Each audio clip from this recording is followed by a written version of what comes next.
Growing up in the Midwestern United States, I was always a quiet child, so my parents tell me, and so I at least somewhat remember.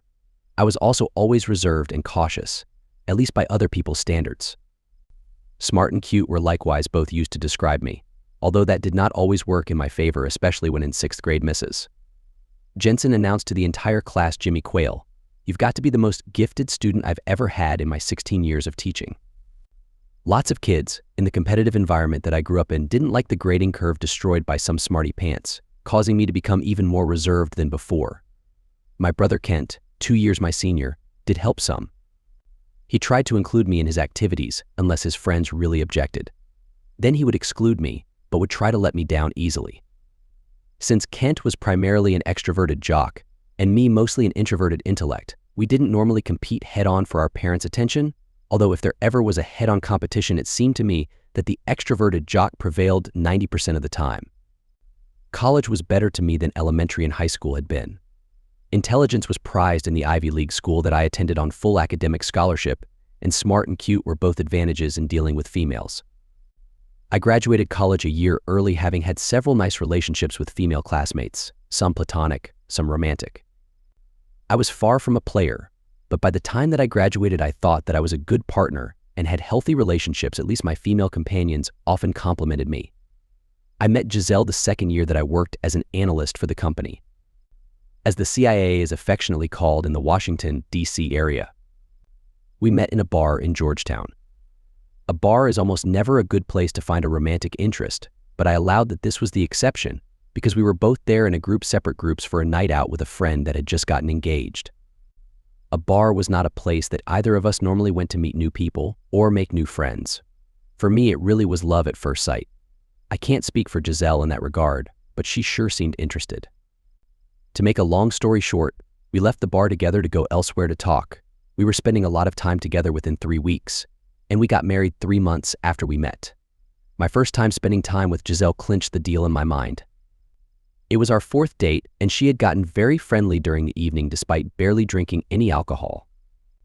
The way that she snuggled up to me, and the looks that she gave me with her big, brown, doe eyes indicated complete interest. She never said anything provocative like "let's do it," or "I want you," or really anything else bold. When I took her home after breakfast, she gave me a doe eyes look and a hug and said, "Thank you so much, Jimmy. You're so kind and gentle," before she turned and entered her apartment. Giselle's parents had passed away a few years before I met her. Her only close emotionally, not geographically living relative was her sister, Michelle. She seemed to be completely devoted to Michelle and talked about her constantly. Michelle lived in Northern California, and neither of them was wealthy, so they mainly talked on the phone, although Giselle did fly out to visit Michelle twice in the 3 months from when I met Giselle until we married. Our wedding was small since Giselle and I had to pay for it, maybe only 30 guests. My brother Kent served as my best man. He seemed to really like Giselle from the first second that he met her, and told me several times in the few days he and my parents were in town leading up to the wedding that I was a lucky guy. Michelle served as Giselle's maid of honor. I only saw her for maybe 10 hours total the weekend of the wedding, since she and Giselle were together doing their girl thing most of the time. There were no elaborate pre-parties, and Giselle and I left for our honeymoon straight from the modest reception. I was a little surprised by Michelle's appearance when I did meet her. She had thick glasses and a lazy eye, something not easily seen from the photographs of her.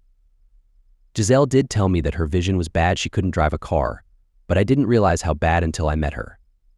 Also, although if they both had sunglasses on you could tell that they were sisters, Michelle was not nearly as attractive and was probably 15 pounds overweight compared to Giselle's slender figure. The honeymoon in Aruba was fantastic, and Giselle's availability reached a new level. I could hug her as much as I wanted anytime, or even anywhere, including on a public beach, and she would do anything.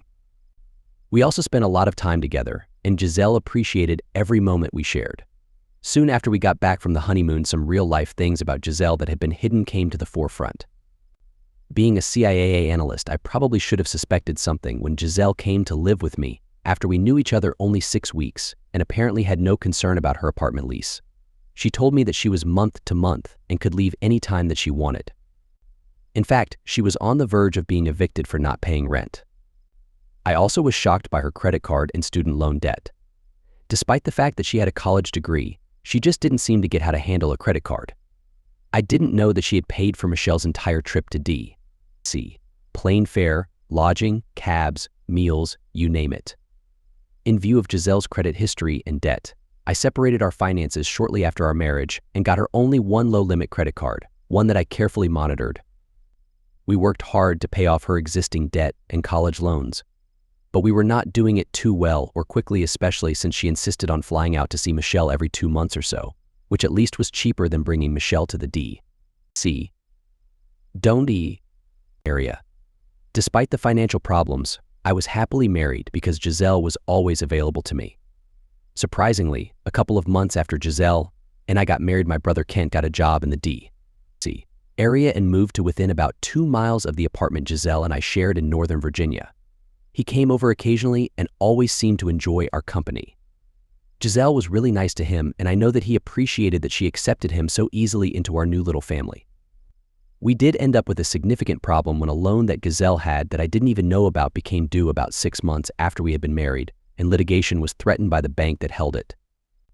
About the same time, Giselle was placed on part-time at her office because of budget cuts, at least that's what she said, but I suspected that it was due to her frequent time off to visit Michelle.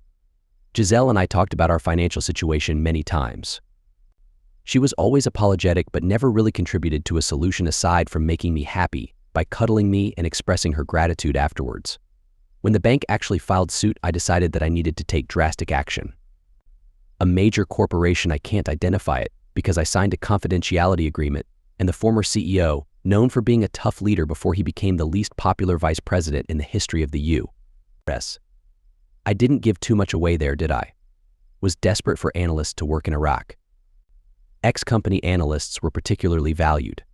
I interviewed with the corporation, and they offered me a job at 4 times what I was making at the company, doing similar work. The only problem was that it was in Iraq. Giselle and I had many heart-to-heart talks about it. She assured me that our relationship could survive, especially since I got 2 weeks of leave paid for by the corporation, every 4 months of service, and I could fly Giselle anywhere in the world for it. I left the company, started working for the corporation, and got the bank to put the lawsuit on hold with the promise of having part of my salary paid directly to them every month to pay off Giselle's loan. The work in Iraq was really difficult. While it involved analysis similar to what I had been doing at the company, I was in a dangerous area, could never even leave the building I worked and lived in without guards. And I got the feeling that my analysis was not resulting in good things for the people of Iraq, but was just facilitating the corporation making lots of money at the expense of the U.S. taxpayers. Fortunately, I did have email correspondence with Giselle every day and a phone call once a week. That gave me some comfort, but in other ways it made it harder because I missed the time we shared together. The first 2-week leave period with Giselle was amazing. We went to Hawaii, did everything we wanted to do, ate anywhere that we wanted to eat, and spent quality time together. By the time that we left, her to return to Virginia, me to return to Iraq, we were exhausted and satisfied. After only working for it 5 months, I was promoted by the corporation so that I was making 6 times what I did when I worked for the company. The extra money that I got all tax-free, I put into an account that I set up in the Cayman Islands. The work and living conditions were still difficult. The second 2-week RR period with Giselle, after I had been working in Iraq 8 months, started out strange. We met in Athens and went to all of the Greek islands. Giselle was distant the first 2 days, spent in Athens, but since she was her old self willing to be close by the time that we got to Rhodes, I chalked it up to jet lag or general malaise. I didn't evaluate it like I would analyze data in my job. The last day in Mykonos, the last stop on our trip, we spent the entire day with each other. Between the 8th and 12th months that I worked in Iraq, I noticed some strange things popping up in Giselle's emails. When we talked on the phone and I brought them up, she just laughed them off. A couple of times, when we talked on what would have been the morning in Virginia, she interrupted our conversations by coughing and hanging up for a while. She said she might have the flu or bad allergies. As my 3rd leave trip was coming up, Giselle suggested that I come home to Virginia for it. Actually, I was thinking the same thing myself. Our financial situation was much better now since my extra income had allowed us to pay off almost all of Giselle's debt, and I had more than $50,000 in my Cayman account. When I arrived at Dulles Airport, I was greeted by my father, not Giselle. "Dad, what are you doing here?" I asked, close to shocked. "Hi, Jimmy," he replied with a smile but a strange look in his eyes as he hugged me. "Mom and I were able to come for a visit and wanted to surprise you. She Giselle and Brett are waiting at your apartment. While we chatted on the way home, Dad was acting a bit strange. At some points, it was almost like he wanted to tell me something, but the words got stuck. Perhaps I didn't observe him as carefully as I should have, because looking back, I could tell that he was nervous, bordering on panicked, but I was excited to see Giselle. I was disappointed that others would be there so that I wouldn't be able to be close to her as soon as I got in the door. When I got to the apartment, Mom, Brett, and Giselle all had strange expressions on their faces. When Giselle stood up, it was obvious that she was wearing maternity clothes, which completely surprised me. The ensuing discussion is a blur in my mind. I remember sitting down for a while as Brett talked, with Mom every so often interjecting a kind word or thought, while Giselle sat weeping. I remember no exact words, but after a few minutes of total confusion, I wondered how Giselle could be more than 6 months pregnant when I had only seen her only 4 and 8 months ago. I got the gist of what was being said. Giselle was carrying Brett's child. They hadn't meant for it to happen, my mother assured me, and everyone feels awful about it, but according to everyone, we needed to talk it out. That gets us to the first 2 paragraphs of this story. With my head spinning while I was uttering, "No, absolutely no way," I stood up and then proceeded to black out. According to my mother, when I woke up in the hospital, I fell flat on my face, breaking my nose and left cheekbone and doing other damage. When I woke in the hospital, my mother was the only one there, and she was crying. As soon as she saw me awake, she said, "Oh, Jimmy, darling. I'm so happy to see your eyes open. Let me call Dad, Brett, and Giselle and have them come over. They wanted to see you as soon as you awoke." "Just wait a second, Mom," I mumbled, not being able to talk real well. "How long have I been here?" "Well, you had a concussion and kept going in and out of consciousness, so you've been here overnight." "It's about 8 in the morning of the day after your plane arrived," she said. "Have you been up all night?" I asked, noticing her tired eyes. "Yes, darling, I was so concerned, especially after the disturbing news that we gave you," she replied, holding my hand. "Mom, please, please don't call anyone else yet," I begged. Just then a female doctor and nurse walked in. "Mr. Quayle, I'm Dr. Jacobs, and this is Nurse Thomas," the doctor said, shaking my hand and then immediately taking out a few instruments and examining my eyes and head. After a few minutes of examination, she continued, "I'm so happy to see that you're awake. We were concerned about you, but seeing you alert now means that you'll be fine after a few days of rest." "Thanks, doctor," I said. "There is something I need to talk to you about in private. Mom, could you please go to the cafeteria and get some breakfast and come back in an hour? Please, and do not under any circumstances call Dad, or my former brother and former wife." I could tell that the former stuff surprised her. She involuntarily gasped and then started to speak, but I interrupted her. "If you care about me at all, you'll do as I say, then we'll talk more." "Okay, Jimmy," was her weak reply as she walked out of the room with a downcast look on her face. The doctor and nurse were wide-eyed. "Dr. Jacobs, exactly what is the damage to my face?" "You will need plastic surgery on your nose and left cheek," she replied.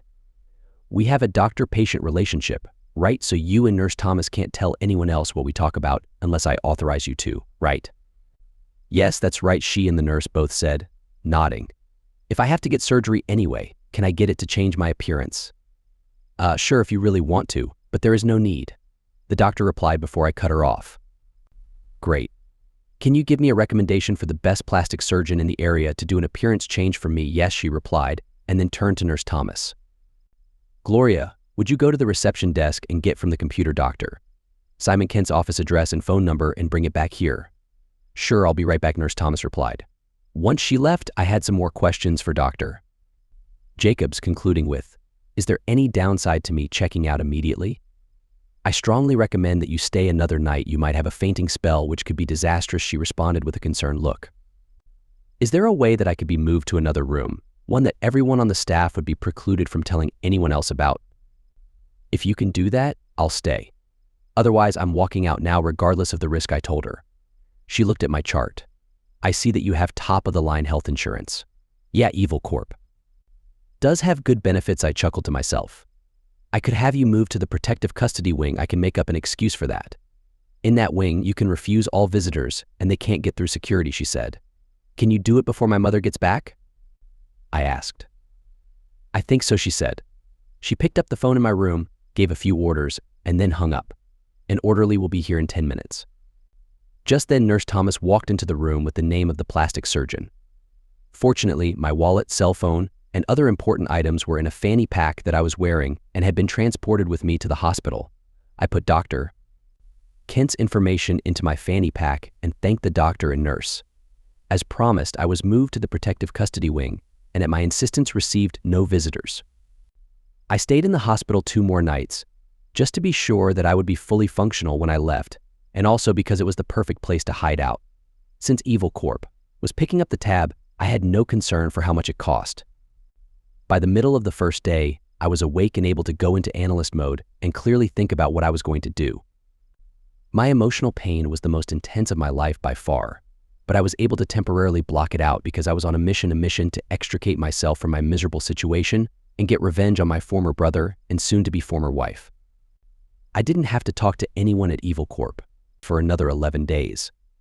At that time, I would resign or finish up a couple of projects if I could do them in the US, instead of Iraq, and would have most of what I wanted to do set in motion. I got a hotel room through Dr. Jacobs, got an emergency appointment with Dr. Kent and went to see him. After a thorough examination, he assured me that he could return me to exactly my same self or remake me significantly. I looked at some examples of other faces I still wanted to be cute though look very different, selected one, and made arrangements for surgery the next day. Of course, Dr. Kent wouldn't make me look exactly like the exemplary face I had selected, but very similar to it, and definitely cute. I stayed overnight in the hospital after surgery, and then the next day went back to my hotel room. Only after my surgery did I check my cell phone. There were many messages, most from my parents, and 2 each from Brett and Giselle. They all wanted to know if I was okay and to talk. In the last one from my mom, she seemed hysterical. While I was not happy that she and Dad were at my apartment with the cheaters, I could envision her thinking that she wanted to console me and prevent warfare between her children, so I sympathized with her somewhat. I called her cell phone. "Hi, Mom, it's Jimmy," I said. She started crying and then said, "Where are you, darling? I was so worried. I thought that the CIA may have taken you away, or you died and the hospital wouldn't tell us, or..." I cut her off. "Nothing like that, Mom. I just wanted to be sure that I didn't see Brett or Giselle because I might have hurt them." "Oh, darling. Listen, Mom, just listen. Don't talk. I just wanted to let you know that I'm okay. I'm staying at a hotel for a few days, and then I'm taking a trip to get my head clear. I'll see you before I go." "Oh, where are you, Jimmy? What hotel?" "I'll come to see you now," she said. "I'm at the Key Bridge Marriott, room 1412, but do not come now. I'll let you know when. This is important. Do not under any circumstances tell Dad, Brett, or Giselle where I am. Do you understand? But, Jimmy, they care about you and want to see if you're okay." She started to ramble. "Stop. Do you understand? You are not to tell them under any circumstances. Brett and Giselle are dead to me, and you and Dad will be too if you tell them where I am. Got it? Okay for now, Jimmy," she sobbed into the phone. "I'll call you in a couple of days," I replied. The next day, I met one of my friends, I'll call him Jay, from the CIA, at a bench at Tyson's Corner Mall. He was in covert ops. He was a bit crazy, aren't all people in covert ops? But he liked me because when I worked for the company, I had given him some very worthwhile analysis, which he maintained saved his life. Since he was not the type to be overly dramatic, it was likely true. Anyway, true or not, Jay thought that he owed me. What I wanted from Jay was a new identity. Once the bandages were removed from my new face, and it healed enough so that I looked fairly normal, I wanted a passport, new social security number, and a history. "It's asking a lot, Jimmy," he replied, puffing on a cigarette. "But not more than your life is worth, huh?" I said with a big grin. He smiled. "Since you don't need it for a while, like a month here?" I nodded my head, and then he continued, "I might be able to work something out. Give me a list of possible new names and birth dates," he said. "Way ahead of you, Jay. Way ahead," I chuckled as I handed him a piece of paper. He took a quick look at it, put it in his suit jacket pocket, extinguished his cigarette, and pulled a burner cell phone from his pocket. "Check this every day around 5 in the afternoon, Jimmy. I'll let you know where to come for a photo session and when the stuff is ready." "I really appreciate it," I replied. "How much will it cost?" "I can get a special discount by calling in a favor. Is $10,000 okay for my guy, not for me?" he responded. "Sure. Do you need it now?" I retorted. "No cash when the documents are delivered." We shook hands and he disappeared into the mall crowd. The next afternoon, I was in my hotel room with my recently purchased laptop computer inputting specifics of my plans for the future, when there was a knock at the door. I was expecting room service. I rarely went out with my bandages on with an afternoon snack, so I opened it without looking through the peephole. It was my ex-brother. He looked taken aback by my appearance, since my new face was completely bandaged and unrecognizable. He assumed that it was me. "Jimmy, I know that you hate me now, but we really have to talk this out. I don't want." That is as far as he got. He really wasn't expecting it. I hit him as hard as I could right in the stomach. While I was only an analyst, being around ex-military types in Iraq with time on my hands gave me some self-defense, or actually offense training. Not much, but for a totally unsuspecting civilian like Brett, it was plenty. Brett went down in a heap, not unconscious but immobile and in pain. I grabbed him by the hair, pulled him into my room, closed the door, and then kicked him as hard as I could below the belt. The first one landed square on. For the next two, he had instinctively moved his hands down there, but they sure looked painful nevertheless. I picked up my laptop and the very few clothes that I had acquired and put them in my recently purchased backpack. Then I checked out of the hotel, leaving Brett in pain in my room. That incident required a slight change in plans. I immediately called my local contact at Evil Corp and went to see him. I told him that I was quitting, but that if they gave me a $25,000 bonus, my normal salary, and safe harbor for a month, that I would finish the last two projects that I was working on. He tried to talk me out of quitting, or to at least do the work at normal pay, without a bonus, but I knew how important the projects were to Evil Corp. So I remained steadfast. He gave in, and once my bonus money in advance on pay was in my Caymans account, and I had a key to one of Evil Corp's safe houses in the area, I started work on the projects. A week later, when I checked the phone Jay had given me, there was a message. "Meet me at the same place tomorrow, noon. Don't bring anything with you." When I got there, Jay was already sitting on our favorite bench. "What's up?" I asked. "The proverbial good news, bad news. Which do you want first?" he replied. Yikes the bad, I guess. Even calling in favors, I can't get it done for less than $20,000. "Wow," I exclaimed. "The good news better be really good, then." "It is. As long as you are comfortable with the name DidSheReally, but I can get you papers and a history so good that even an analyst as talented as you are likely would never be able to uncover the truth. It even includes your fingerprints and DNA in DidSheReally's file in the FBI database, and no longer in your file." He responded with a diabolical grin. "Hi, my name's DidSheReally. Pleased to meet you," I laughed, extending my hand to Jay. "Are you kidding me?" As Jay gave me a fist bump, he chortled, "Unreal, huh? I was hoping for 80% deep cover for you, and instead, you're getting something close to bulletproof. Now open up and let me get a DNA sample," he continued, pulling a sampler swab from his suit jacket. Once he got his swab from inside my cheek, he closed the container and said, "Same as before, check around 5 p.m. Every day for the time and place for a photo session and documents and money transfer." Within 3 weeks, I had my new and complete set of identity documents, a dossier with all of the background information for DidSheReally, and I had completed my projects for Evil Corp. I was pleased when Jay, who was at the meeting whereby I exchanged $20,000 cash for my documents, didn't recognize me until I spoke. Not only was my face significantly different, but I had natural-looking streaks in my hair and contacts masking my eye color. If someone as observant as Jay didn't recognize me, I could be quite sure no one else would either. Before I left the DC area, I called my mother on her cell phone using the burner Jay had given me. "Mom, I can't believe that you told Brett where I was." "I guess you've picked sides," were the first things that I said to her. "Jimmy, oh Jimmy, thank you for calling. I swear that I didn't want to tell anyone where you were, but Dad convinced me that I had to tell Brett so that we could get things talked out without destroying the family." "You didn't have to hurt him so bad, I cut her off. "I don't care about that jerk," I yelled. I never swore around my mother, so that really got her attention, since there was a clearly audible gasp on the line. "The family is destroyed. There are just 3 reasons for my call. The first is to tell you that you, Dad, the jerk, and the girl will never hear from me again. The second is to ask you to tell the girl to file for divorce on the basis of abandonment. She doesn't have any material things that I want, and I've already taken what was left in our joint checking account. Third, tell her that I wish her the most miserable life ever." With that, I ended the call.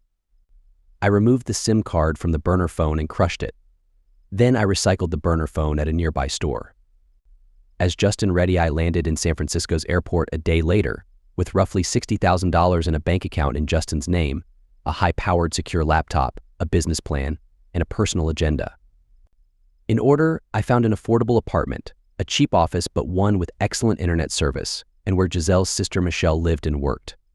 Why did I want to know where Michelle lived and worked? That was a major component of my revenge. It is something that I never would have thought myself capable a few years ago, but I had so much animosity toward Giselle and Brett that I wanted to make their lives miserable in any way that I could. Until I had made lots of money, the best way to do that, in my now devious mind, was to get Michelle to fall in love with me and then end the relationship perhaps multiple times. It would have a devastating effect on Giselle to have her sister emotionally distraught, and I didn't really care about Michelle. My business plan started working very well. I offered to do a free introductory research project for companies in the greater San Francisco Bay Area and analyze the data. It didn't matter to me what the subject matter was, because in working for the company in Evil Corp, I had learned to find and handle almost any type of data. 90% of the companies that took me up on my introductory offer became paying customers, and within 8 months I had as much work as I could do, at a very high hourly rate, and with little overhead. After a year, I was employing college students part-time to help out a high-profit center. I was well on my way to reaching my financial goals. Within 10 months, I had a real handle on Michelle's activities too. She seemed to lead a relatively quiet life. She worked as a hostess at a restaurant and didn't seem to do much on the weekends, although I did see her with a date occasionally. It seemed that her lazy eye and poor eyesight limited her activities. There was one change in her routine that made her more accessible. She joined a health club. I joined the same health club.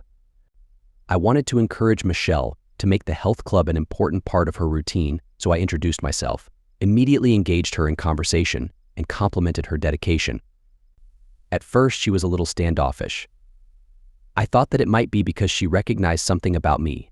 Despite the fact that I had only interacted with her for 2 days more than a year ago, she had poor eyesight, and my face was entirely different. At the 4th session that we attended together, however, her attitude changed completely, and she became friendly. Getting closer to Michelle was not the most difficult thing in the world. Since I was more attractive and smarter than any other guy who had ever expressed an interest in her before, once she started being friendly towards me, it was clear that she was falling for me quickly. My initial plan was to take it slowly with Michelle. However, since I was spending all of my time building my business and figuring out her schedule, etc., I was getting really excited. While I was looking for romance, I didn't have enough time to have a high success rate. I didn't want to be anywhere near Giselle, but the loss of my love life with her came from the back of my mind to the forefront. A week after Giselle left, I asked Michelle out on a date, during the day on a Sunday. Going to see a live performance was not a legitimate option in view of her poor eyesight, but a number of other activities were available. We went for a boat ride, had a picnic on an island, went to an amusement park, and went for a casual dinner. During the date, I had done everything I could to make her feel special. I knew that it worked when Michelle gave me dreamy eyes at the health club the Tuesday after our Sunday date. Michelle's lazy eye and thick glasses made sure that no one would mistake her for a beautiful woman. However, her body was actually pretty nice, and by the time of our first date, it was clear that it was getting better. I would estimate that, since she started at the health club, she had lost at least 5 pounds where she wanted to lose it, and if she lost another 10 pounds, most guys would consider her to have an excellent body. When I realized that I had strong feelings for Michelle on the Wednesday after our date, I discarded my plan to take things slow. We went out on another nice date that Sunday, which included a late lunch. Neither of us was particularly hungry at normal dinner time, so I invited her back to my apartment. She was almost giddy in her acceptance. "Michelle, I lied to you in getting you to come to my apartment," I said, as I removed her glasses just a few seconds after the door to my apartment closed. The next morning, after we had both used the bathroom and then showered, she stared at me and giggled, "Thank you, Justin. I am the one who should be thanking you." "You're amazing," I replied. I suddenly realized, after I said it, that I meant it. Despite my motives when I first got close to her, I had thoroughly enjoyed myself. I was also surprised that the extra weight that she had on her body wasn't a turn-off for me. She blushed, looked down, and then said, "I am thrilled that you enjoyed yourself, because I never thought of myself as attractive. There is one problem, though." "Well, I don't know how to say it." "Then just come out with it," I grinned. Tuesday, when we saw each other at the health club, she was all smiles, as was I. I asked her if we could end our session about 10 minutes early, since there was something I wanted to talk to her about. She readily agreed. After our workout, we went to my car and sat together in the front seat. Michelle, I really enjoyed being with you this Sunday. I'd like to establish a regular schedule with you for the future. Are you okay with that? Oh, yes. She blurted out, then suddenly got embarrassed and mumbled, "What do you have in mind that you spend the night with me 3 or 4 times a week? I know that you have a roommate and I don't want to cause you trouble there." I quickly replied, "I'd love that, but do you know if those pills are expensive?" "I don't know because I've always used a condom before our encounter Sunday night, and I don't have coverage for them on my job's health plan." "Not a problem. You bring me the prescription and I'll get them for you." That started our extended special connection. While I continued to spend time with other people if I could, I started to focus on that less and less because I realized after about a month of being with Michelle 3 or 4 times a week that I was really enjoying myself. At the start of my special connection with Michelle, I called an attorney that I had dealt with in Virginia. I had her check on the status of Jimmy Quayle's divorce from Giselle and any other information that she could easily locate. The next day, she reported that the divorce was final about 6 weeks ago, that a few days later Giselle married Brett Quayle, my jerk brother, and that Giselle had given birth to a baby boy about a year before that. Not surprisingly, the terms of the divorce, since it was based upon abandonment, and since Giselle was not seeking child support, awfully nice of her, wasn't it? Were that Giselle got all of the remaining shared property except for half of the savings account, which was being held in trust by Giselle's attorney. It would go back to Giselle if not claimed within another year. Even though it was only a few $1,000s, there was no way that I wanted her to have it, so I signed a power of attorney as Jimmy Quayle, told my attorney to get the money, deduct her fees from it, and then give the rest to the Red Cross. After 2 months of being with Michelle, I had a problem. I knew that she had strong feelings for me, and that she had talked to Giselle about it extensively, and that by now Giselle would be emotionally invested in my connection with Michelle. That would mean that I would achieve my goal of hurting Giselle when I ended things with Michelle. However, I didn't want to end things with her, at least not yet, and I was starting to see Michelle as an innocent person involved. Also, Michelle's almost daily visits with me at the health club had changed her body. Not only was she now not overweight at all, but thankfully not too thin. Her body would now best be described as attractive.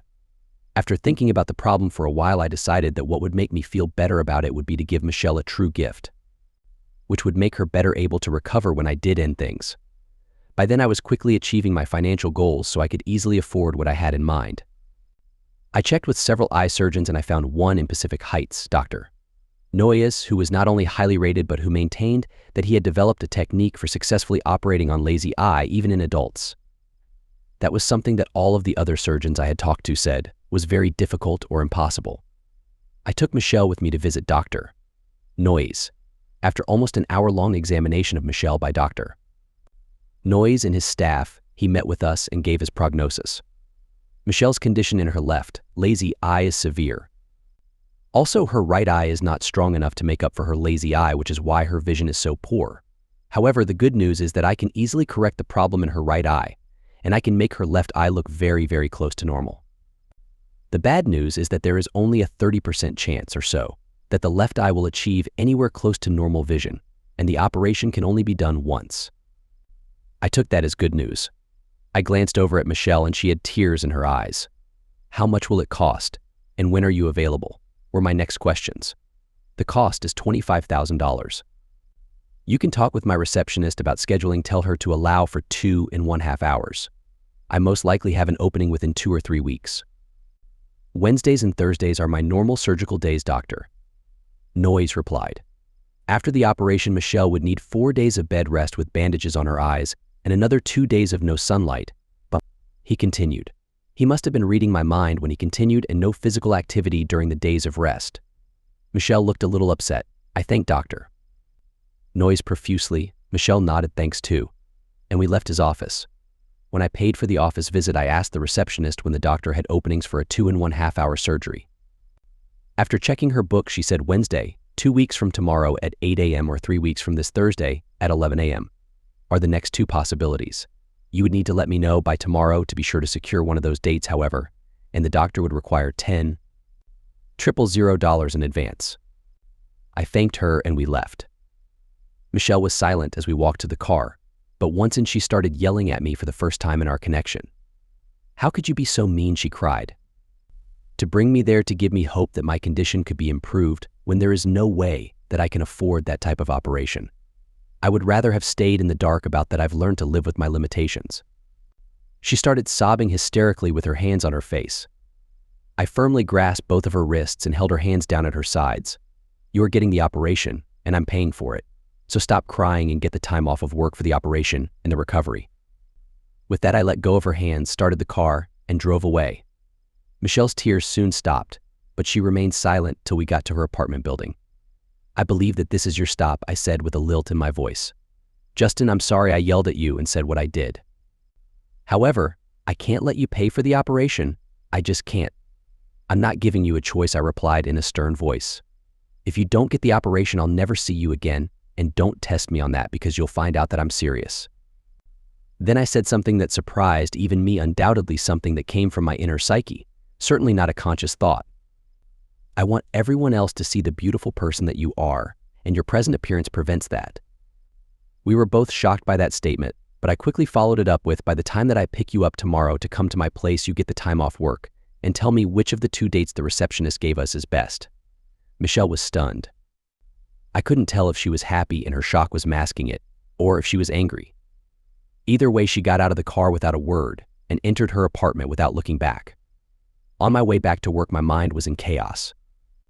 My conscious mind still had the concept of the gift to make myself feel better before I ended things with her to hurt Giselle, but then in the deep recesses of my mind, I wondered if I might actually want a real connection with Michelle and to find some other way to get revenge on Giselle. When I picked Michelle up for one of our planned meetings on Wednesday night after she got off work, she had a smile on her face. "Well, did you arrange time off for work for the operation and recovery?" I asked with a serious face. "I still can't believe that you're going to do it, but yes, I did. If you still want to do it, we can get the appointment 3 weeks from tomorrow. You have to understand one thing, though." She snickered. "What's that?" I asked. "I'm going to try my best to surprise you, so you might need another operation in the future," she snarled. Then after a pause, giggled. "I'll take my chances," I replied. When I walked from the bedroom into the living area of my apartment, as we were getting ready to leave the next morning, I noticed her quickly moving something out from beneath her dress and putting it in her overnight bag. "What's that?" I asked. "Oh, nothing," she blushed. "Let me see that," I jokingly said. No, that's private," she resisted, trying to pull her overnight bag away. I grabbed the bag from her and held it high away from her as she protested and tried to get it. That same day, I made the appointment for the surgery with Dr. Noy's office and sent them a $10,000 check for the advance. I was blissfully happy as Michelle continued to try her best to surprise me over the next 2 weeks. In fact, she asked if she could simply move in until after the surgery, at which time she would return to her apartment. I readily agreed. I was so well taken care of for the next 2 weeks.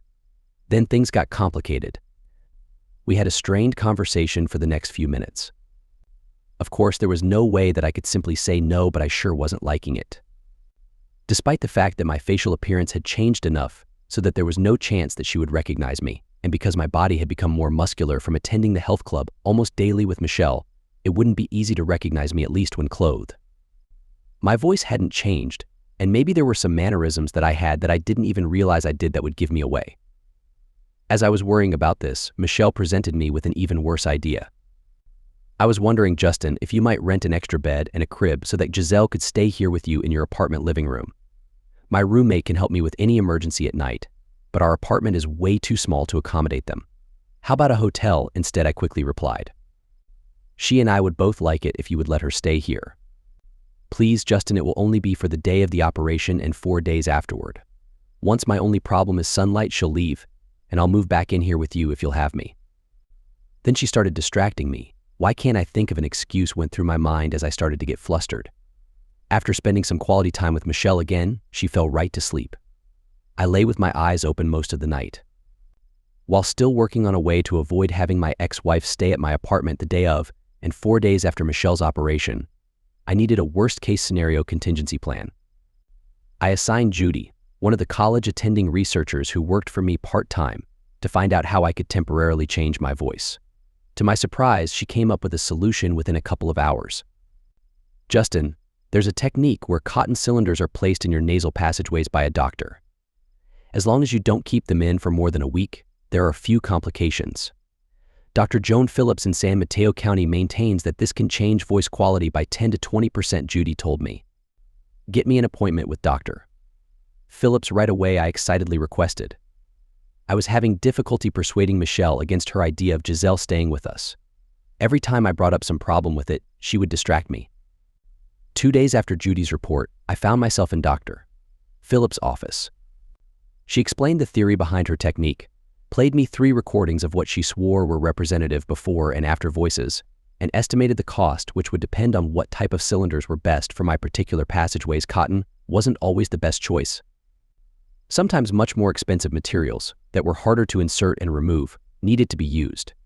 I made arrangements to have her perform the procedure on me the day before Giselle was to arrive and to reverse the procedure 6 days later. The nervousness I had was eased by 2 things. First, Michelle didn't recognize my voice on the phone once I had the procedure done. According to Dr. Phillips' suggestion, I told her that I had allergies. Second, Michelle was so excited about her upcoming operation that she was like a kid having Halloween, Christmas, and her birthday party all at the same time. I accepted that I would have to put up with my ex-wife for 4 or 5 nights and had all sorts of plans on how to minimize my interaction with her and her child. On the fateful Thursday, I took Michelle to the hospital. My ex-wife was going to get a cab from the airport to Michelle's apartment, where Michelle's roommate Kathy would be waiting. I stayed at the hospital until Michelle was out of the recovery room, and then took her home. After spending an hour with Michelle, Michelle's roommate, my ex-wife, and her child, I was extremely surprised that Giselle gave no indication whatsoever that she recognized me. Michelle was exhausted from the surgery, so after we shared some Chinese food, Giselle, James, and I went to my apartment, leaving Michelle with Kathy. The plan was for me to drop Giselle off at Michelle's apartment around 8:30 a.m. and around the time that Kathy left for work. Michelle laughed, and a germ of an idea started forming in my mind as I politely chuckled, seeing the pained expression on Kathy's face. Giselle, James, and I were all tired when we got to my apartment, so I didn't have to interact with them much before we all went to bed. My living room area was quite large and sparsely furnished, so there was plenty of room for a twin bed for Giselle and a small crib for James. As I was lying in bed with Giselle and James in the next room, the germ of an idea that had crept into my mind while Giselle was talking about her desires morphed into a diabolical plan. It would be the ultimate payback. I really thought that I could pull it off because Giselle had demonstrated that she was promiscuous, and she had been giving me funny looks ever since we met. By then, I had realized that they were not looks of recognition, but of attraction.